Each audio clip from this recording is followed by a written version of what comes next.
Vítaj, som Vlado Zlatoš a dneska ti prezradím, ako efektívne posilňovať vlastné brucho.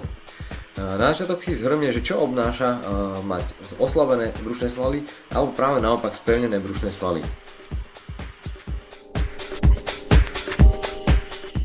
Veľkou chybou, akú sa môžeš dopustiť pri posilňovaní brucha, je, že budeš používať to pomoc ako práve na obrázku, alebo že budeš nohy zachytávať do rebrín. Dôvod je ten, že takto nikdy nevypracuješ poriadne brucho, pretože budeš pracovať len s povrchovými vrstvami a najviac potom so stehnami, čiže toto sa ti naozaj neoplatí. V základnom ľahu na chrbáte si dáš nohy do pravého uhla a tvoja snaha je vždycky natiahnuť brucho do maximálnej polohy vzadu pri ľahu takto a potom ho pritiahnuť pomalým a plynulým pohybom bez mykania, bez sekania dopredu. Tvoja úloha je za každým sa snažiť zvýrazniť tlak na brucho, a to tým, že zatlačaš brušnú stenu dovnútra a priťahuješ si päty k zadku. Týmto zvýrazníš veľmi vysoký tlak a každý pohyb, ktorý urobíš s pätami tam a späť, zvýrazní ďalšiu kontrakciu na hlbšie a hlbšie vrstvy v tvojom svalovom aparáte.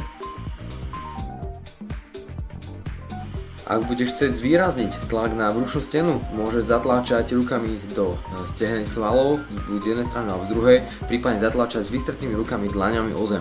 Veľmi silný tlak pocítiš na bruchu a zistíš, že toto veľmi dobre funguje. V ďalšom cviku môžeš pracovať tak, že snažíš sa dotknúť kolenami čela a vystierať nohy tesne nad zem, ale nepodloží ich zároveň. Opäť je snaha maximálne stiahovať brušný sval a napíňať ho do veľkých krajností. V tomto cviku sa snažíš vlastne prenášať vystreté nohy v kolenách na strany až smerom k prstom na rukách a poťahovať tento vlastne bruch ako nohy ako také šikmými svalmi. V tomto cviku opäť pracuješ s hlbokou vrstvou, kde sa snažíš s vystretými kolenami a špičkami priťahovať kolená k hlave, ale celý trup sa neodliepa od zeme.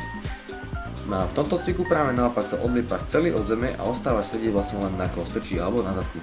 Tvoja snaha je opäť urobiť plynulý pohyb z najväčšej krajnej časti do úplne najkrajnejšej a snažíš sa silno napínať brušnú stenu.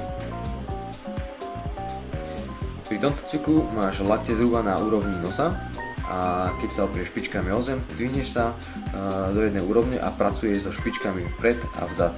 Snažíš sa napínať silnú brušnú stenu a už len týmto pohybom budeš vyvíjať veľmi silný tlak na brucho ako také.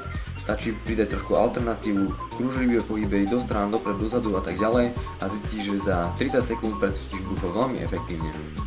Takisto môžeš nejakým spôsobom sa snažiť vyťahovať hore pás za pomoci brucha a samozrejme aj paži, a to je ďalší tlak na celú brušnú stenu.